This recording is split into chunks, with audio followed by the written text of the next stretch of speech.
Mesdames, Messieurs, bonjour et bienvenue. Vous êtes sur Ziana TV, la chaîne de la diaspora. Vous suivez Décryptage, doublé de quelques coups de griffe. Nous sommes dimanche 24 juillet 2016 et je suis en compagnie de Bédel Baouna. Bédel, bonjour. Bonjour, c'est Makosso.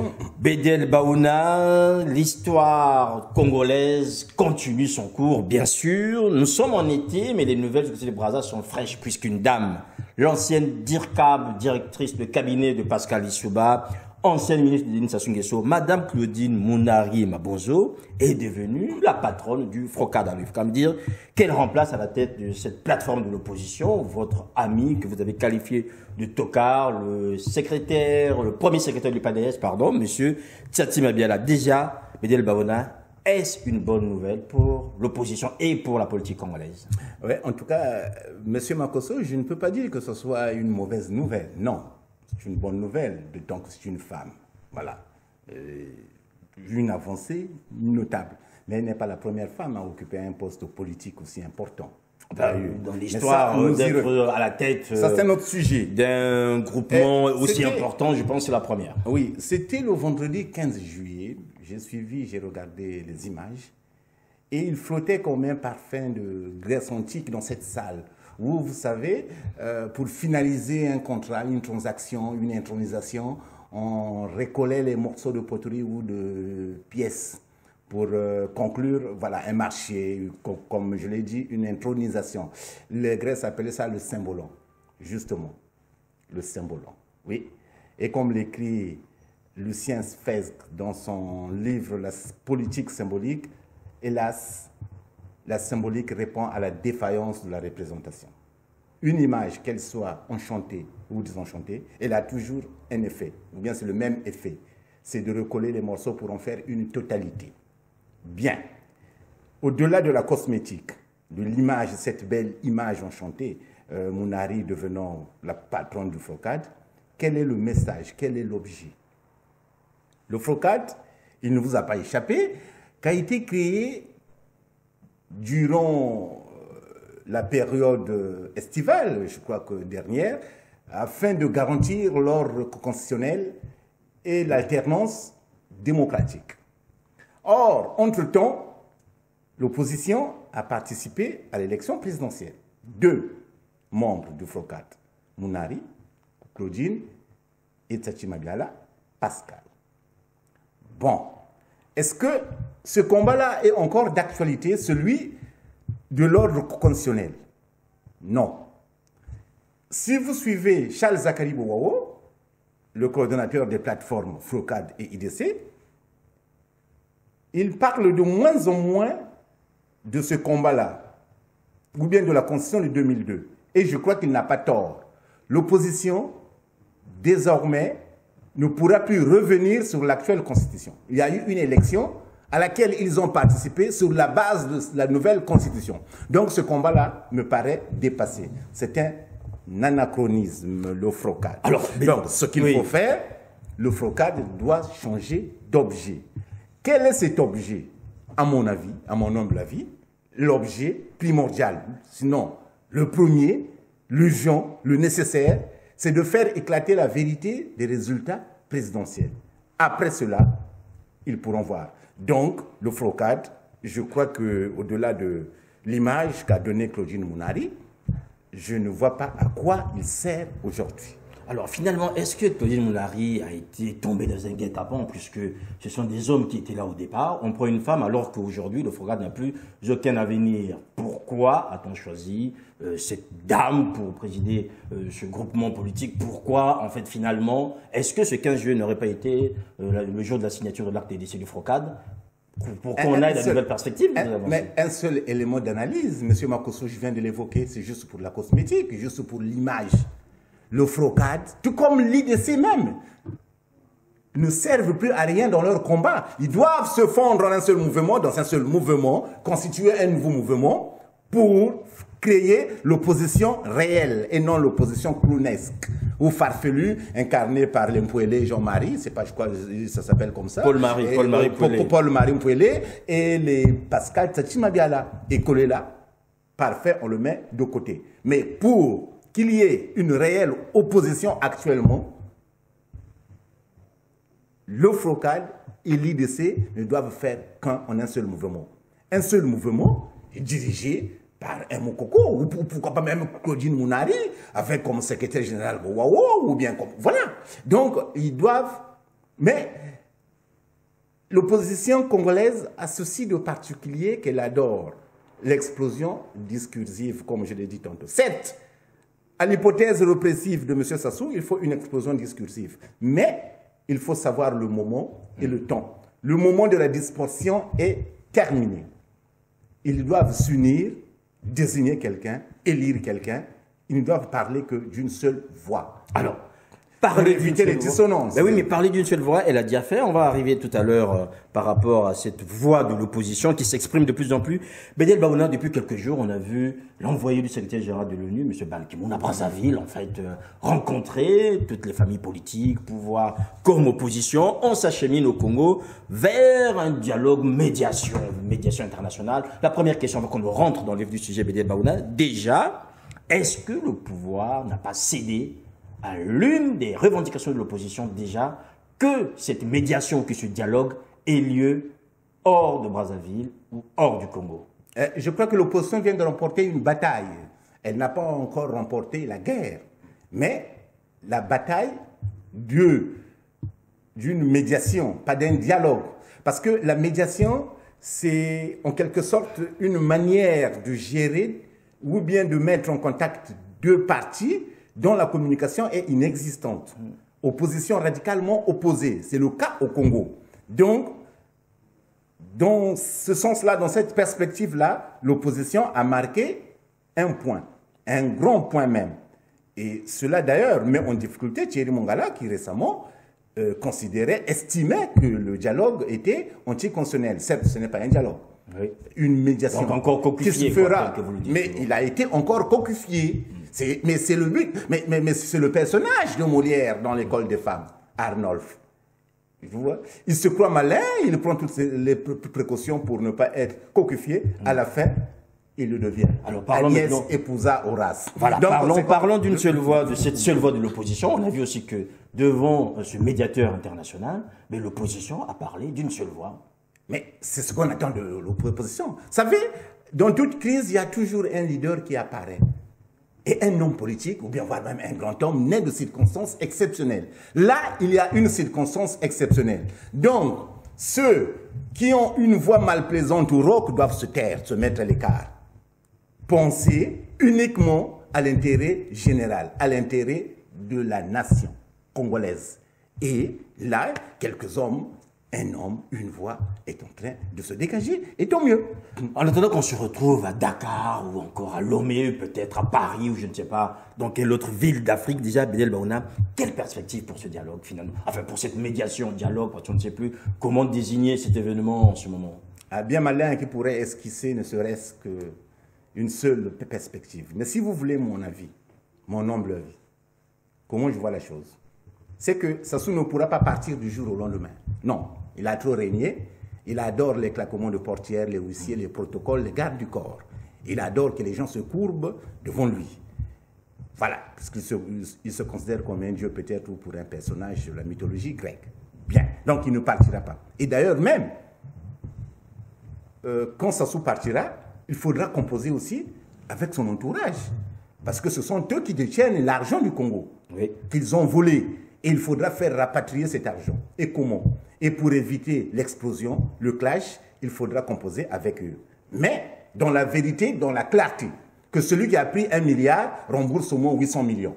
On lui laisse les 200 millions. C'est comme ça que je vois. Donc, personnellement, une certaine clémence, la chose. Mais on ne pourra pas, sinon ils seront tous sujets à des AVC, à des crises cardiaques. Quelqu'un qui du jour au lendemain revient d'un profond village, arrivé à Brazzaville, il se retrouve ventru, dans une maison climatisée, entouré de 4x4, de belles filles, il voyage, voilà, 8 téléphones portables, 10 même, voilà. Quelqu'un m'a même fait compter à Brazzaville ces 4x4, 12, une fois à Brazzaville. Donc vous voyez, donc si vous le privez soudainement, subitement, de tous ces 4-4, il sera victime d'un AVC. Donc, comment je vois la chose? C'est que ça ne partira pas, il faudra composer. Donc, une perspective, c'est qui me paraît peut-être, comment dirais-je, importante, c'est qu'on pourrait se diriger vers un gouvernement de transition. Mais attention, l'opposition, surtout, ne devrait pas participer à ce gouvernement de transition. Alors, permettez que je vous arrête, que l'opposition ne participe pas. Pourquoi? Parce que l'opposition va déjà participer à une médiation ou à un dialogue, et de ce dialogue sortira des recommandations. Comment expliquez-vous, comment vouliez-vous que l'opposition ne participe pas à un gouvernement de transition? Le but d'un gouvernement de transition, c'est de mener le peuple à de nouvelles élections, ou bien au recensement. Or, si l'opposition, tout comme les gens du pouvoir y participent, ils seront à la fois partis et juges. C'est impossible. Il y aura toujours des magouilles. Et ils seront comptables de la crise. Donc, il faudra un gouvernement formé d'hommes et de femmes neutres. Enfin, un gouvernement de 15-20 personnes. Oui, mais des hommes et des femmes neutres, vous allez les trouver où, Bédel Baouna, on ne va pas les chercher sur Mars. Mais il y en a, surtout pas ceux de la diaspora. Oui. En tout cas, parce que les Congolais de la diaspora ont fait la preuve de leur cupidité, de leur incompétence. On a vu les Thierry Mongala, les Okiemi, voilà, ils n'ont rien apporté, sauf le brouhaha ou bien le verbiage. Voilà. Donc, surtout, faire appel à des Congolais intramuraux qui vivent la crise. Donc on peut aller... Il y a des Congolais compétents, instruits, lettrés, vaillants, combatifs, qui ont de bonnes idées, qui pourront conduire la transition. Mais on peut, oui. Pourquoi ne pas mettre à la tête d'un gouvernement de transition Monseigneur Louis Portela? Voilà une forte tête qui est neutre. Enfin, il ne sera ni juge ni parti. Si l'opposition y va, ce sera le piège. Sassou pourra les piéger. Il pourra toujours dire à la fin, écoutez, vous avez dirigé le Congo, on vous a donné le gouvernement de transition, oui. Qu'est-ce que vous avez fait? Enfin, on ne peut pas leur exiger les mêmes résultats. Il faudra... a eu 2 ans pour donner des résultats. Vous n'allez pas exiger aux personnes qui vont arriver pour 6 mois les mêmes résultats que lui, Bédel Baouna. L'opposition, durant le gouvernement de transition, oui. Qui pourrait, ou bien qui se dégagerait, nous sommes dans le conditionnel parce que nous ne savons pas encore ce qui va se décider à l'issue de la médiation. Là, nous extrapolons, nous supputons, nous subodorons.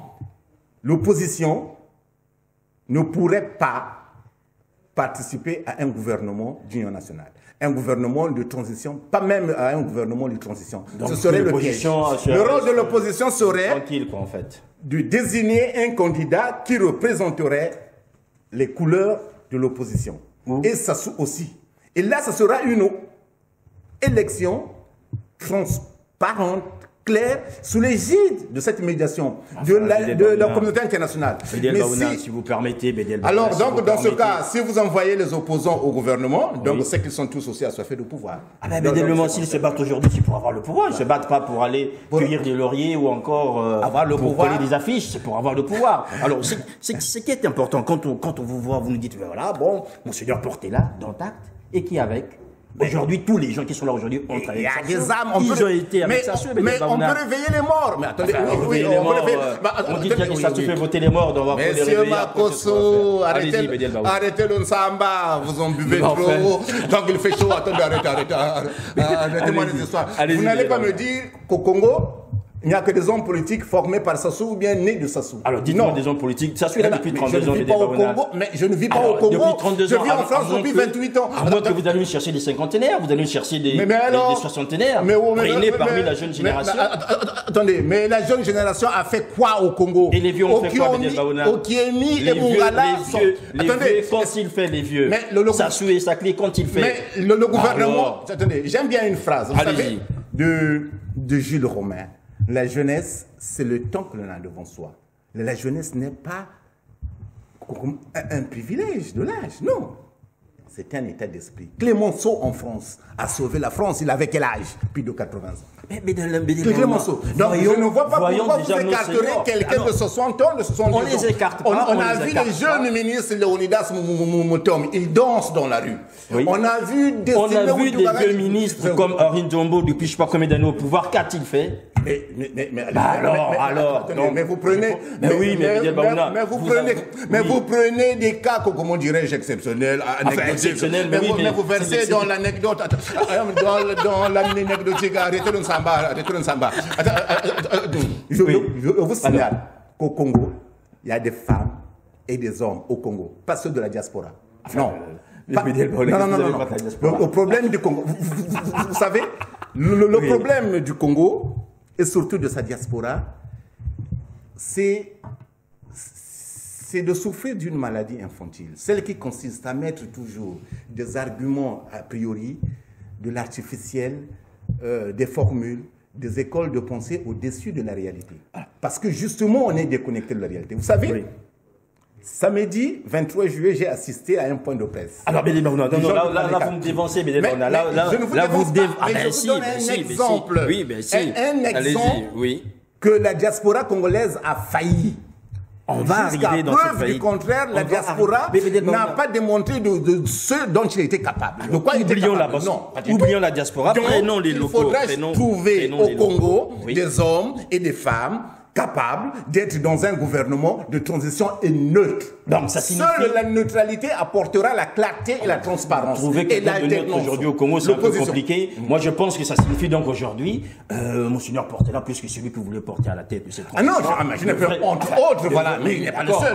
Il devrait parcourir de Mungundu Nord jusqu'au fin fond de Tikapika, en passant par tous les villages de Boukli-Boali, jusqu'à Mengo. Mais il est archevêque, non, dans le Congo, je crois. Tout à fait. Mais alors, donc, parce qu'il ne parcourt pas, il n'est pas habitué à parcourir les villages. Voilà, donc une tâche que vous lui confiez. Alors, c'est une sujection. Enfin, ok, mais je dis pas que je peux bien avoir tort. Moi, je n'ai pas bu d'une samba. Ceux qui nous suivent ont bien compris. Moi, je bois de l'eau. Bédel Baouna, vous parlez de la diaspora. La diaspora, elle fait ce qu'elle peut. Vous avez été, en fait, à cette conférence de presse, ou à ce point presse organisé par Jean-Luc Maleka. Jean-Luc Maleka, pour ceux qui ne le connaissent pas, ce fut le grand patron des finances congolaises durant la transition, ce fut aussi le patron de la douane, et ici en France, sur le plan politique, c'était le patron des assises. Bédel Baouna, vous avez assisté, c'était un peu bizarre, puisqu'on retrouve en fait dans ce point de presse des choses dont on a déjà parlé ici. Jean-Luc Maleka, c'est peut-être le messie de Minici en ce moment dans la crise congolaise. Il était à Dakar, il est à Paris, il rencontre un peu tout le monde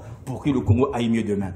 Globalement, Bédel Baouna, déjà, ce point presse, qu'en avez-vous pensé? Oui, vous qualifiez que ce serait peut-être... enfin, je parle de Jean-Luc Maleka, ici de Minici, mais en tout cas, moi, il ne m'apparaît pas comme un deus ex machina. Cela dit, hein, c'est sans injure. Oui, en effet, j'y étais, mais je ne suis pas resté longtemps. Alors, quand on m'a envoyé le SMS, m'invitant, insistant même, la personne a insisté, j'ai dit, bon, ok, je ferai un tour. J'arrive, c'est à la gare de l'Est à Paris, dans le 10e.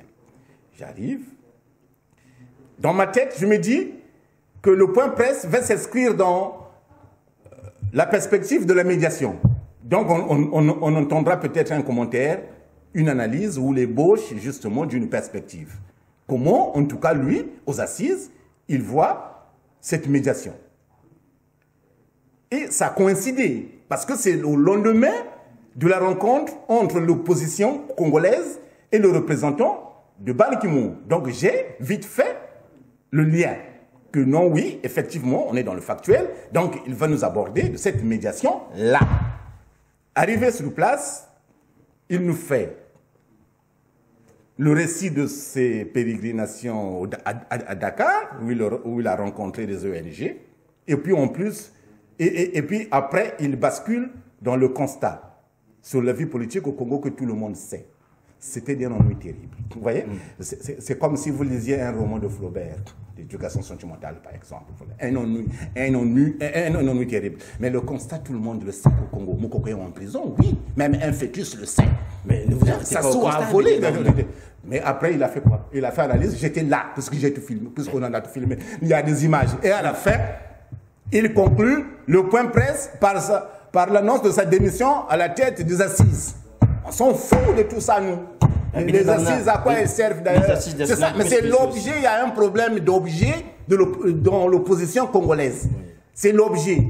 On se contente du commentaire, du verbiage ou du complément d'objet direct, mais on est incapable de manier l'imparfait subjonctif. Mais attendez, on ne déplace pas des gens pour leur... Alors, moi, je ne peux pas vous faire déplacer pour vous raconter ce que j'ai été faire à Rome la semaine dernière. Ah non, ça c'est si votre mission à Rome était salvatrice. Mais elle a apporté quoi sur le Congo? C'était aussi la mission de Jean-Luc Maleka à Dakar. Il faut l'analyser. Puisque ce dialogue devrait se tenir à Dakar. Il faut l'analyser. Comment l'analyser? C'est que M. Jean-Luc Maleka, peut-être, il veut jouer solo. Il joue solo. Pourquoi part-il de la tête des assises? Pourquoi? Et pour avoir peut-être plus de main libre, plus pour agir liberté, en faveur du pays. Oui, la liberté. Mais pourquoi? Il était aussi contesté, Bédel Baouna, vous savez très bien. Je vous l'accorde. Mais pourquoi les gens des assises n'étaient-ils pas là à son point de presse? C'est qu'il y a un problème. Et le problème est celui ou ce sont les assises eux-mêmes qui posent le problème? Je ne sais pas. Ça, c'est vous qui les connaissez, donc vous pourriez l'analyser. Mais enfin, alors, Bédel Baouna, finalement... En tout cas, il y a trop de structures, trop de réunions ici, tout ça, mais le fond n'y est pas. Le fond se dérobe. Et toutes ces structures-là apparaissent comme des coquilles vides. Donc, il ne faut pas faire... Donc, si vous voulez que le Congo meure davantage, meure une deuxième fois, il faut faire confiance à des gens de la diaspora. Jusqu'à présent, jusqu'à preuve du contraire, les gens de la diaspora, moi-même y compris, n'avons jamais fait la preuve de notre compétence. Or, il y a eu un bel article dans Le Monde. Le titre, c'est « Les diasporas, vecteurs d'influence ou de déstabilisation des États ». Et le gars, c'est un sociologue qui l'a écrit. Il a bien argumenté. Jusqu'à présent, je crois que la diaspora congolaise n'est ni un vecteur d'influence, ni un vecteur de déstabilisation. Et là, je rejoins Benoît Koukebene quand il fait le constat selon lequel la diaspora congolaise, la société civile congolaise ne pèse pas. Ils ne sommes là que pour le... Il faut laisser à Benoît Koukebene la responsabilité de ses propos. Mais il y a des constats pertinents, il faut le rappeler. On est d'accord, mais en fait, quand même, on partage ses opinions ou non. C'est un constat pertinent. On voit aujourd'hui la diaspora jouer de toute son influence, de tout son poids dans le règlement de la situation politique aujourd'hui. Vous les voyez, toutes ces manifestations, et vous devez quand même le reconnaître que si la diaspora ne s'était pas levée, la situation peut-être qu'à Brazzaville se serait empirée. Certaines démarches qui ont été faites, que ce soit à l'Union européenne, il faut quand même reconnaître aujourd'hui. Vous croyez que si la diaspora congolaise ne s'était pas levée, Bédel Baouna, donc M. Sassou aurait tué tous les Congolais là-bas? La diaspora se levée. Donc, mais ceux qui sont là-bas. Aujourd'hui, les actions de lobbying ont quand même porté leurs fruits. Aujourd'hui, si vous avez les institutions internationales, les grandes chancelleries européennes au niveau mondial ne reconnaissent pas le pouvoir de Brazzaville, ce n'est pas par le fait du hasard. Mais ça rapporte quoi? Puisque les chancelleries, petit à petit... Ça rapporte aujourd'hui ce dialogue international que le pouvoir de Brazzaville. Mais ça, c'est l'opposition intramuros qui a demandé. Ils sont embastillés les uns les autres. Vous avez votre général Moukoko, avant qu'il ne soit en prison, il se plaignait de ne pas pouvoir parler. Mais Bowawa n'a fait que ça. Je crois que la primauté du dialogue ou de la médiation revient à Bowawa. C'est lui le premier qui a commencé à parler du dialogue inclusif. Sous condition, sous l'égide de la communauté internationale. Attendez, gentil pour les autres. Même Moukoko seul qui a fait le boulot. Je pense que oui, attendez, il faut être honnête. Mais c'est pas parce que... Attendez, chez moi, l'amitié n'exclut pas la critique. J'ai des divergences de vues avec Bowawa. Mais cela ne nous empêche pas de nous parler. Comme les bons démocrates, c'est bien. Voilà, c'est ça. Voilà, dans culture, il y a culte, disait Alain. Voilà, dans Bédel Baouna, il y a Bédel. Il y a de Bédel Baouna, tout comme dans Sid Makosso, il y a Sid Makosso. Voilà, Bédel Baouna, merci. De rien, Sid Makosso. Voilà, mesdames, messieurs, vous avez suivi Décryptage. Merci pour votre fidélité. Merci à Nokoko Mungakoso pour les images. Portez-vous bien, surtout passez un bel été. À la prochaine fois. Au revoir. Au revoir.